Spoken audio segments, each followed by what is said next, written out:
Thank you, Patrick, as always, and to the veterans, thank you for your service. Madam Secretary, will you please call the roll? Certainly. Director Anderson? Director Buchanan? Here. Director Colson? Here. Director DeWitt? Here. Director Durrani? Here. Director Frege? Here. Director Fuentes? Here. Director Higgins? Here. Director Hobson?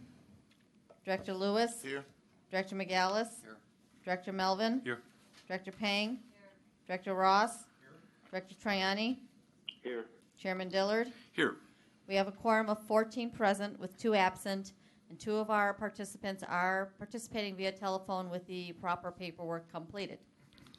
Great. And I think the record should show he can feel the pain of our riders. I believe Director Hobson was on a train this morning that had an incident, perhaps of suicide. So, realities of being a mass transit rider in an urban area like Chicagoland even gripped the members of the board of the RTA. So Blake will be here if he can by the time we adjourn. Next is item 3A, is the approval of the minutes from the meeting held on October 20th, 2016. Are there any comments on those minutes? If not, can I have a motion and a second? Director Frege moves that we approve those minutes, seconded by Director J.D. Ross. Madam Secretary, why don't you take the roll so we have a baseline roll call if we need it. Okay. Director Buchanan? Aye. Director Colson? Aye. Director DeWitt? Aye. Director Durrani? Aye. Director Frege? Director Fuentes? Aye. Director Higgins? Aye. Director Lewis? Aye. Director McGallis? Aye. Director Melvin? Aye. Director Pang? Aye. Director Ross? Aye. Director Triani? Aye. Chairman Dillard? Yes. 14 ayes and 2 absent. Thank you, Madam Secretary. And that so will be reported. Item 4 is the public comment section. There are no public comments scheduled for today. So we'll move right on to item 5, and that's Leanne Redden, our Executive Director's report. Good morning, everyone. And actually, Director Hobson and Michael Vandercreek were on the same train. So Doug Anderson. Yeah, so they're actually, the last I heard, they're trying all sorts of creative commuting options today. They're actually, I think, in an Uber or a Lyft on their way trying to get to the office. Anyhow, so where we always begin in this report, can I have a keyboard, please? Sorry. Okay, yes, I can just do the mouse. Hang on. Let's just do this now. Okay. The state delinquency as of October 31st, 2016 is $338.7 million. I think the more interesting point on this is that the cost for us to carry that shortfall is for this year to date is $2.7 million, so that continues to mount.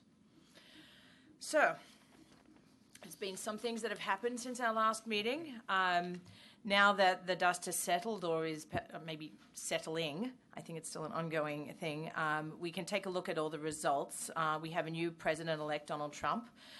Tammy Duckworth was elected to the U.S. Senate for Illinois.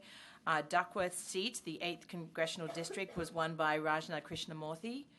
The 10th Congressional District was won by former Congressman Brad Schneider. There have also been a few changes in Springfield. Susana Mendoza will be the state's comptroller.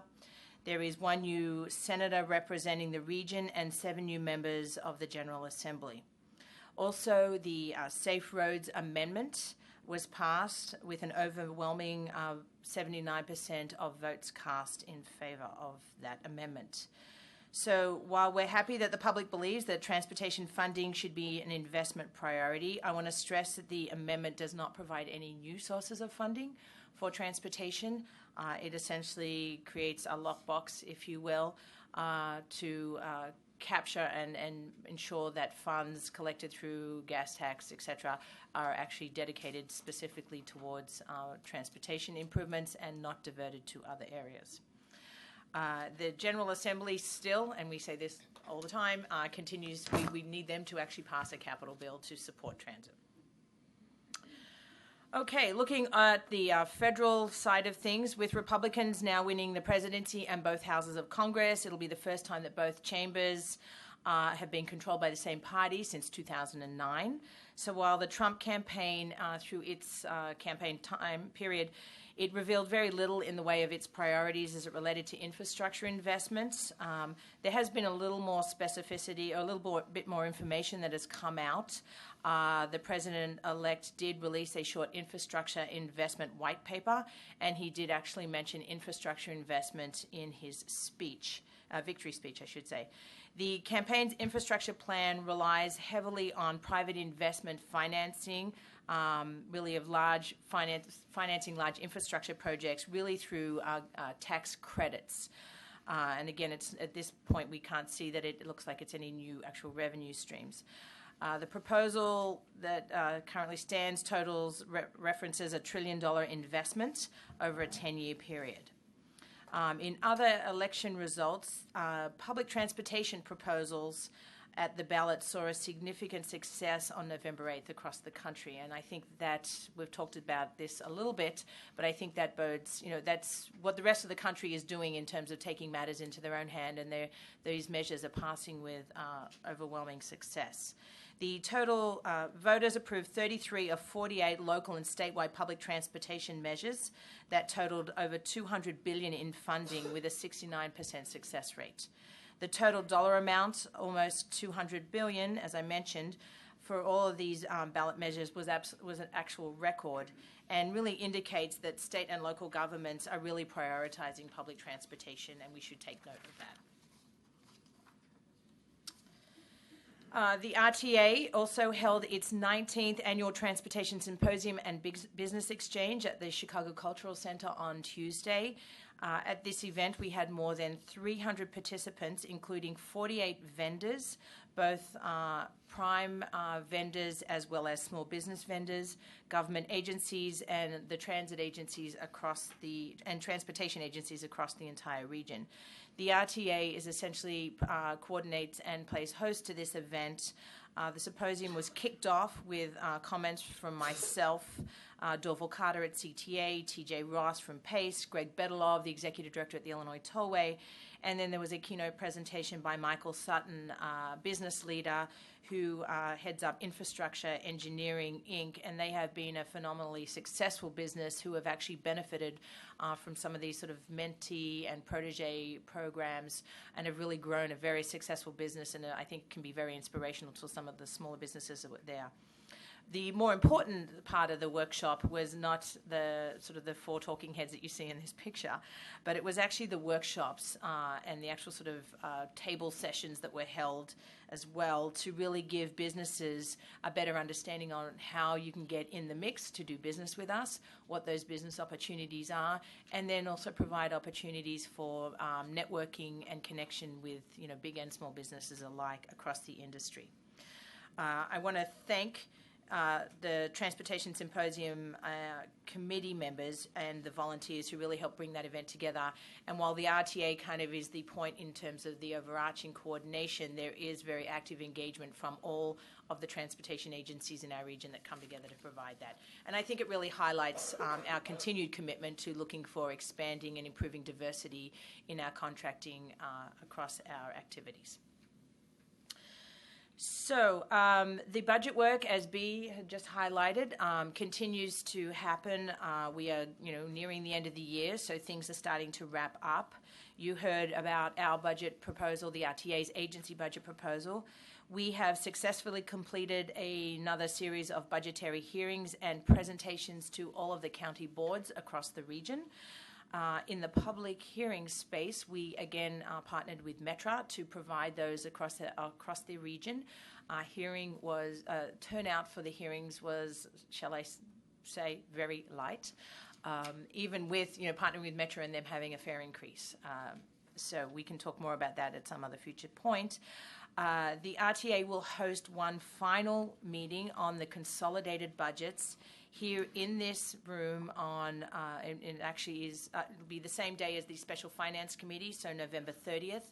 That hearing will run from 4 to 6 p.m. And it's the final opportunity for anybody to provide any comments associated with the consolidated regional budgets. I will say that all the information is on our websites, us and the service boards. We also this year had a sort of the presentation in sort of a video format on our website, so you can listen to that and then provide comments through the website as opposed to having to come to a hearing. And then the culmination of the budget process is the final board approval of all of the regions, RTA and the regional consolidated budgets on December 15th. Two other final housekeeping items. The reminder that the chairman will be speaking at the City Club on Monday. And I know some of you have already planned to join us. If anyone else is interested, please let Audrey know. And we look forward to that. One final other housekeeping item over here on the table, and we'll distribute them to you. We have, there was some questions last month about the design of the elements of the customer satisfaction survey. We have a copy of that over here, as well as the annual ridership report for your own reference. So I encourage any of you to take those two items. And sorry, one final thing. Sorry. The thing that happened on the north side. So I just want to formally congratulate the service boards for their success on November 4th's Cubs parade and rally. Both CTA, Metra, and PACE CTA and Metra had their highest ridership recorded ever. I think it was a very successful day. The estimates put attendance at around 5 million. And just to give you context, our system provides typically about 2 million rides on an average weekday.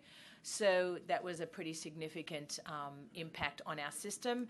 But even though the crowds were large and in some cases things were running a little bit slower, I think it was a very successful. Transit stepped up and really literally delivered on that day. And I think that that's a testimony to the operators, the public at large, and no matter how crowded the train was, when everyone's singing songs at 7 a.m. in the morning, it's still kind of fun.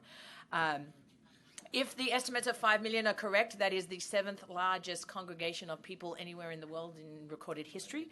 So I think that that's a big thing. But I think it really is, again, just to highlight the fact that the role and the benefit that the transit system in this region can play. You could not have gotten that many people in and out of the city of Chicago without the public transportation system. So kudos to the service boards for that event. With that, I'd be happy to answer any questions. Great. Any questions? Yes, Director Lewis. This is more of a comment than a question. Actually, two comments.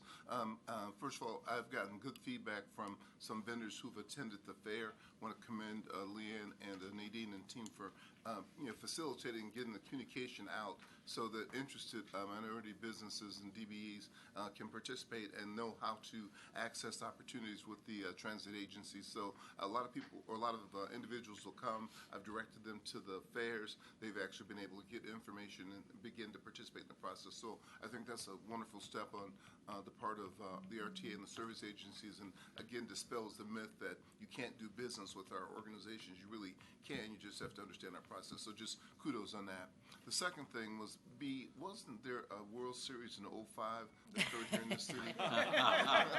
One of the funniest things was Chicago finally has a World Series. Hello, what happened in 2005? Bingo. I just for the record, I thought that maybe I was having a memory lapse, but it wasn't forgotten. I just wanted to. What you have to say is, welcome to the winner's circle. Oh, that was nice. I just wanted to put in a plug for the marketing department that really helped us a lot with getting the word out on the Transportation Symposium. They did an awesome job with the materials and the advertising and all that, so I did want to thank them publicly for that help. Great. Yes, Director DeWitt. Out of curiosity, the transit amendment that was approved in the last election, does that give any potential relief to the chronic late reimbursements from the state to the transit boards? Isn't some of that revenue transit related, gas tax and things like that? Well, the delays that we have typically are on the operating side of things, Right. and the Safe Roads Amendment is really dealing with diversions to other funds. I mean, I guess. I don't So, think it's so our sales tax is always on time. Yep. That's never delayed. What is delayed is the public transportation fund match, the PTF match, and that has run as high as 385 million delinquent. Right now, you saw we were at 338. It's run as far as 8 months, 9 months behind. It's about 6 to 7 months behind right now. So that's late. That's about 30 million a month. What is also late is the ASA, AFA, which are debt service subsidies from the state for long-term bond issues. That's about 130 million a year. We've received about 70 million. They owe us about 60 million, but typically they pay that in the fall. So we're running a little later, although we got one payment early. And then the reduced fare reimbursement, the 34 million that we're expecting to get half. So that's what's late, and the new amendment would not address any of that.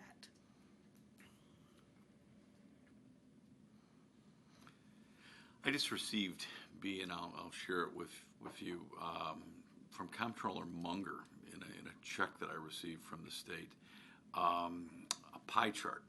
And they have transportation as part of the pie at 0.5%. So it's got to be operating funds of the state, and it shows transit at 0.5% of the total state budget. But I'll show that to you. We need to figure out what that is. But you know, it makes it appear to the public that it's we're at 0.5% of the state budget for, and that's just transportation. It's just not mass transit. It's just transportation out of the operating side. Yes, Director Frega. Leanne, how much are we borrowing? Are we borrowing the whole amount of that the state owes us, or are we borrowing a portion of that? So we are a buffer to the service boards. We need to make them whole. We push them out about one more month. So, for example, we've got to, by the 10th of the month, we need to forward about approximately 30 million every month. So through our reserves, we're able to front some of that money at times, and if we cannot, then that's exactly why you have the 2.7 million in borrowing costs, short-term borrowing costs. That's not long-term. And so what we'll do is we'll tap into, first, we have outstanding 150 million on the working cash notes that we came to this board. As you know, we did the strategic financial plan. We came to the board and talked about 3 short-term borrowing tools. One was the working cash notes. One was a working cash note direct placement, because the unused cost is lower than the used cost. So we've got fully outstanding right now 150 million in working cash notes. Then we also have available to us 100 million in direct placement working cash notes, but we're not using that right now, and we only tap into it again if they fall further behind. And then we have capacity to go out for another 100 million, and we're maybe considering a line of credit, but not unless we need it. Right now, we do have capacity to go and tap into. So we'll go into it for 10 million. We'll go into it for 20 million, only if we need to, on a case-by-case basis. Every month we look at it. So we're managing through it. We are, certainly our money has continued to flow, unlike some folks, so we're okay, but we're managing through it by doing some short-term borrowing. Strategic. We're trying to borrow as little as possible. At one point, we had 400 million out that we were paying on in short-term borrowing, so this is significantly better. You know, I always like to remind people that other than education, with 2 million riders a day, much of the workforce of Illinois as well as students, nothing impacts the average citizen of this state more than mass transit. And we are a major daily component of life, the lifeblood of Illinois. Just a couple of thoughts. I spent the last couple of days in Springfield. It's still tense, I guess is the right way to explain it down there. But I'm down there to remind people not only do we need a state operating budget, but we need a capital budget. The Wall Street Journal yesterday had a major piece on, and Leanne mentioned it, that essentially 70% of all of the referendums for mass transit in the United States passed. One that wasn't on the chart that was here, which I thought was important, was a $3.5 billion one in the San Francisco area for BART, for the Bay Area Rapid Transit System. I just saw a report yesterday on outmigration of where Illinoisans are moving, and it was very interesting that San Francisco was one of the top couple of places where Illinois people are leaving, especially millennials, and the report especially talked about students who are graduates of the University of Illinois at Urbana-Champaign. So most of the other states and regions of this country are clearly investing large amounts of money into mass transit, and we've been now, I guess, 6 years without any infrastructure bill from Springfield. And as I mentioned, I think at the last meeting, at a hearing in Indianapolis put on by the mayor of Indianapolis, of all places, Indianapolis said, trying to keep millennial workers or millennials in your city without an efficient mass transit program is like trying to sell them a phone without a camera. So everyone else is moving forward. Unfortunately, the state of Illinois is stagnant with respect to the importance of investing in mass transit. Just a couple other thoughts. The Trump administration added, I believe, yesterday or the day before, the actual words mass transit and railroads. So they added the terms mass transit and railroads into the one paragraph explanation of where the president-elect is on infrastructure. So adding the term mass transit, I thought, was a good sign. The National Association of Manufacturers is for, at the national level, a 15-cent increase. These are the manufacturers of America. The business people want a 15% or 15-cent gas tax increase at the national level. And it's interesting. On the day after the election, I saw the legendary Tom Brokaw on the Today Show saying that if you want to get Washington off on the right foot, and I would say the same applies to Springfield by analogy, the one thing that Republicans and Democrats, business, the manufacturers, and labor agree on is that we need an infrastructure program in the United States. And Tom Brokaw, he suggested a dime on the gas tax nationally, but he said if you want to show a bipartisan victory right off the bat in Washington, infrastructure's the place to do it. Because it's where both parties and business and labor agree that we clearly have fallen apart. And as I said at the last meeting, both candidates for president clearly pointed that out. The one last thing, and I was there for the Southsiders Parade in 2005, screaming just as loudly as I was for the Cubs.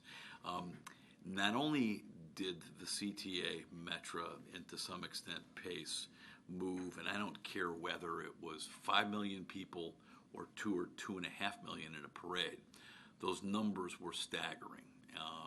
I went through, it took me 20-some minutes, and it was orderly, and it was fun to get through Union Station physically, to get on my train, to go home. But an amazing effort, and Don Orsino and I spoke, safety.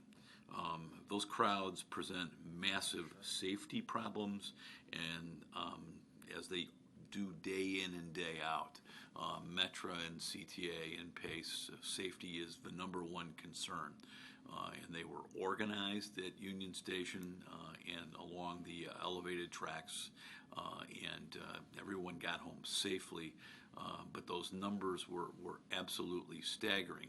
And then the other thing that I don't think people realize, because they sort of take it for granted when everything goes well, was the very, very short notice that not only the Chicago police had and the city's departments, but what CTA and Metra had.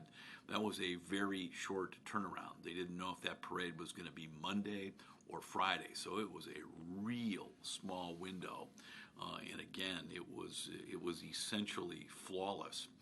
And throughout the weekend of the World Series at Wrigley Field, the numbers at the Addison stop, that's just one stop, and it's not the buses, it was 22 to 28,000 people a day.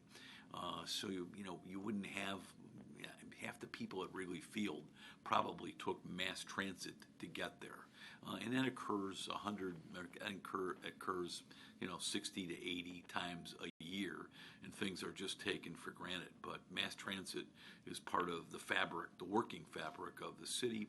It affects our students, and we had a real good week last week. So my hat's off to the service boards and the employees and the city employees that put on one heck of a party, and hopefully there'll be a lot more, including one for the Chicago Bears someday again. Thank you.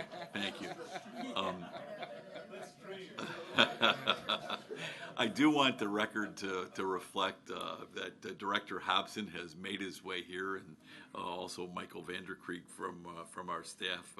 So welcome, gentlemen, and you can add another war story to your dossier out there. So, but thank you for making the extra effort to be here. And I said before you arrived, and you now know what it's like to, Michael knows, but to be a regular commuter, and things happen out there, and hopefully to whoever was the real person involved in the incident, hopefully they are safe and sound. So. With that, anything else, Leanne, for your report? Let's move on to Greg Pullman, who is here on the RTA's Transit Access Citizens Advisory Board report. Greg, welcome, as always, sir. Okay. Good morning. Morning.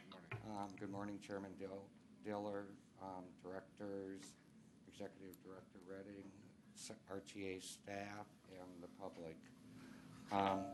At our last meeting, I was unable to attend the meeting. Ruben and I had to model at a fundraising for my organization. He had a custom-made coat from a woman from New York. He was a hit. But anyway, Ruben's pretty cool. The meeting was chaired by Lynn O'Shea, the vice chair. She is with Associates for Individuals Development, and she represents Lake County. There were three main items that I would like to bring up today. The mobility management integration project is fully implemented. The operator of that program is MTM Corporation. They are the individuals who provide assessments for certification for ADA services and for travel training. They are now also both locations for assessments on the north and south side are fully open so that they can do their business.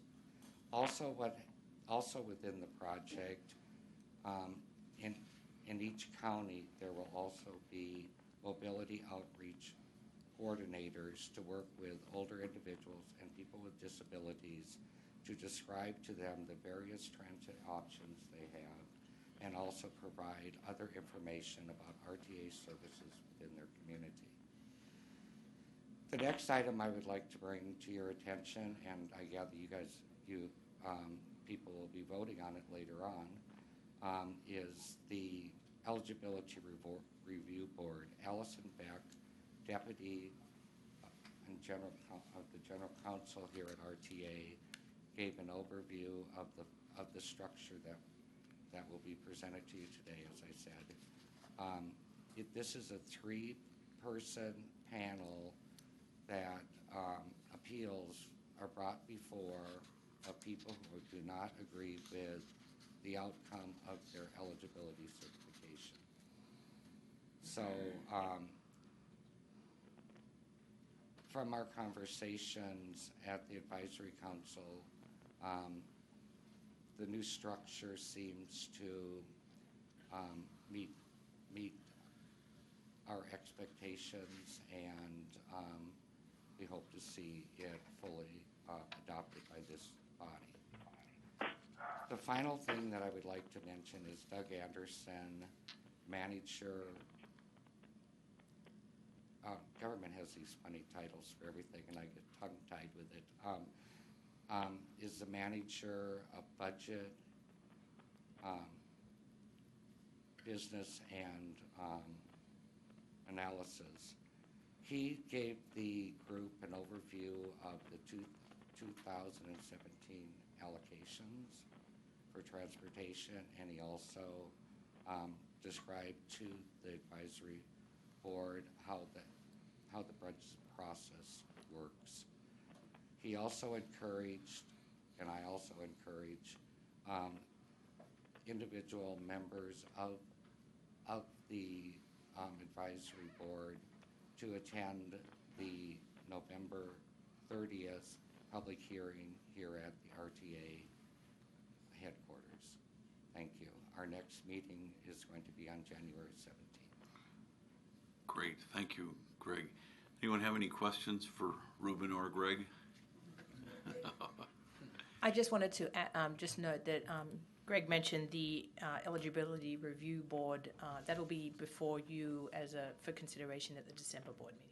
Okay. Oh, okay. I was given no. No, that's okay. We were tossing up whether it come today or December, but we pushed it to December. Okay. I do, since everyone else has talked about the Cubs. I work for the Chicago Lighthouse for people who are blind or visually impaired, and we're on the west side.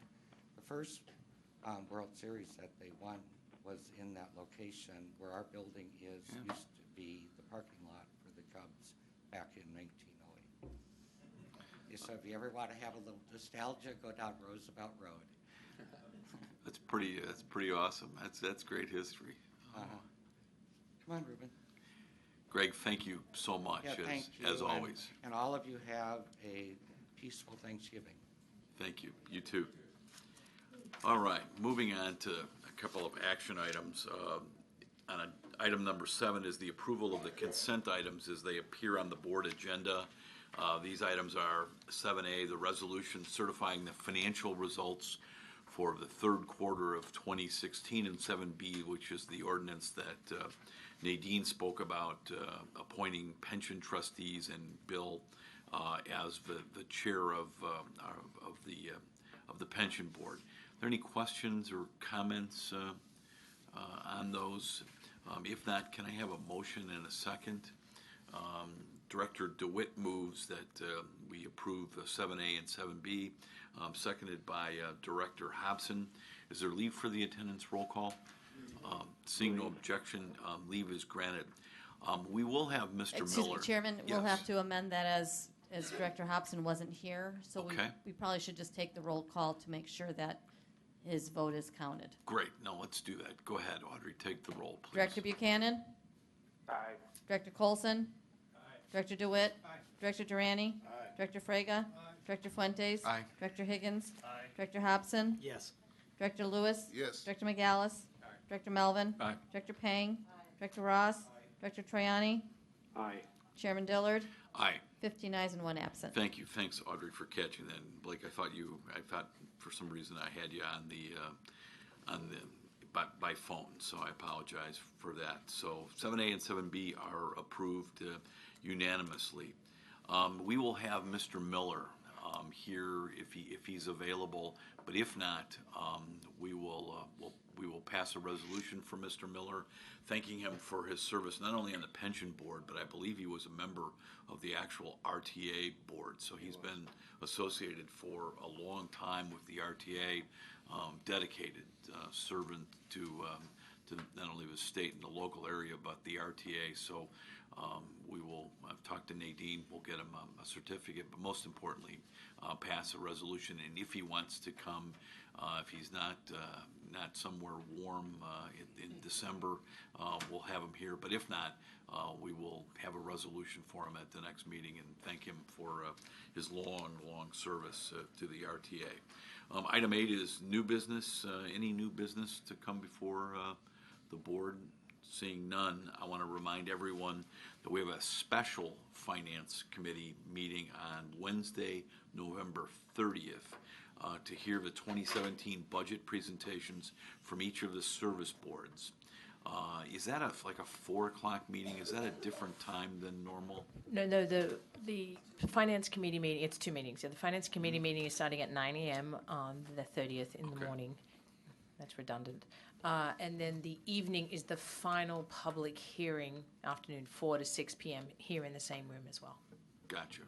So, and members are invited to both. Correct. So, yeah, Yeah. 9 and 4. So thank you. And then second, the next regularly scheduled meeting of our full board is Thursday, December 15th. It's hard to believe we're going to be in December, right here in this room at 8:30 in the morning.